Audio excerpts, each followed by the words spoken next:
Richard Lionheart is remembered as one of the best Christian military commanders of all time. Although he was a king, he preferred to lead from the front, getting into the thick of the battle.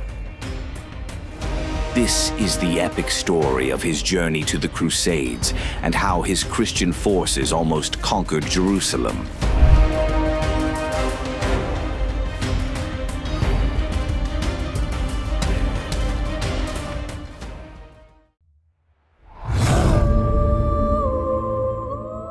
Richard was born into a royal family that was full of turmoil.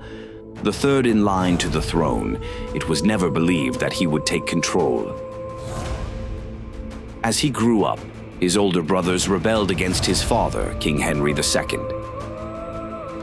This conflict would span years, with his mother, Eleanor, actively encouraging these rebellions. Because of this, King Henry imprisoned her. To make matters worse, King Henry had tried to pry the territory of Aquitaine away, intending to give it to Richard's younger brother, John. Richard refused to give up the land. Fearing more conflict, King Henry removed Eleanor from prison and asked Richard to give the land to her. Though Richard agreed to this deal, he wasn't happy. This led him to make an odd alliance, turning to King Philip II from France. Together, the two young rulers would besiege King Henry. With his health worsening, the English monarch didn't have the energy to fight. He accepted a peace treaty, begrudgingly acknowledging Richard as his heir. Just 2 days later, King Henry died, and Richard was able to ascend to the throne of England.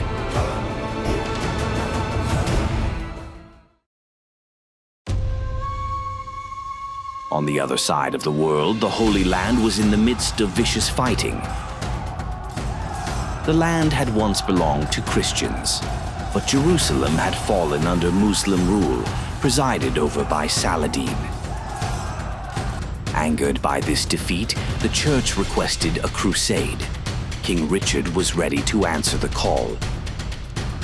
Richard auctioned castles and land, raising enough money to buy a large army. During this money-raising process, he is quoted as saying that he would have sold London if he could have found a suitable buyer. After making preparations, he and King Philip set sail for the Holy Land.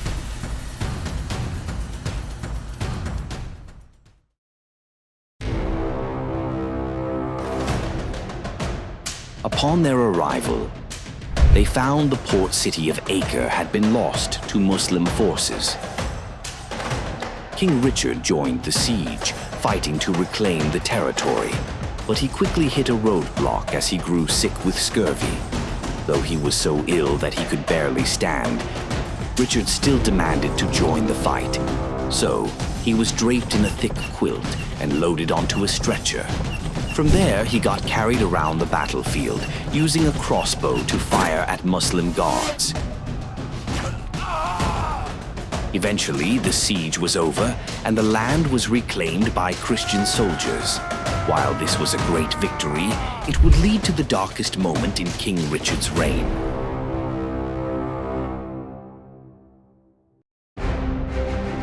The Christians took the remaining Muslim forces as their prisoners. In exchange for their release, Richard demanded that Saladin release Christian soldiers, give him money, and hand over Christian relics. Saladin had a month to decide, but the Muslim leader failed to respond in time.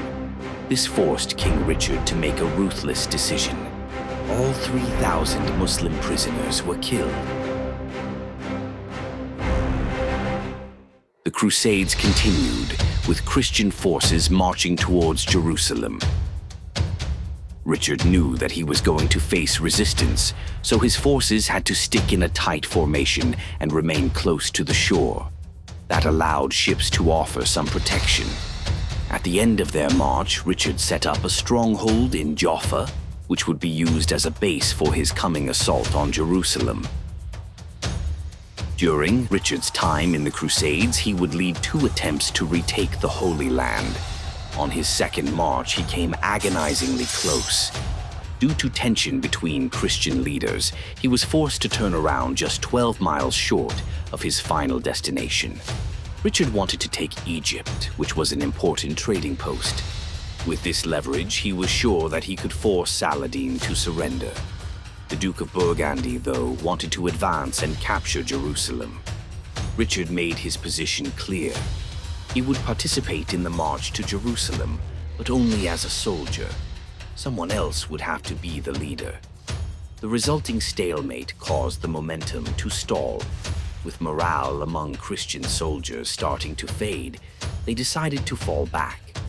But Richard was becoming aware of a bigger problem. While he could take Jerusalem, holding the city was another matter. It would require his full-time presence to continually fend off Muslim attacks. This wasn't realistic, especially with rumors spreading of turmoil back home. If he wanted to save his kingdom, he needed to return to England. So, Richard decided to end his time in the Crusades by making a truce with his rival Saladin. Jerusalem would stay under Muslim control, but Christians could visit safely. While not the perfect deal, it would allow Richard to end his crusade by bringing peace to the region. Today, King Richard the Lionheart's legacy lives on. He is remembered for his incredible leadership and military tactics. Most importantly, though, he is known for his willingness to fight alongside his soldiers. For this courage, he will always be remembered as the King with the Lion's Heart.